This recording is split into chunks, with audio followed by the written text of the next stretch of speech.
During a train accident, the response and rescue system is a coordinated effort involving various stakeholders.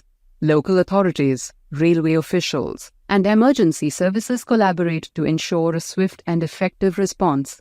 The priority is to evacuate passengers from the affected train cars and provide necessary medical assistance to those injured.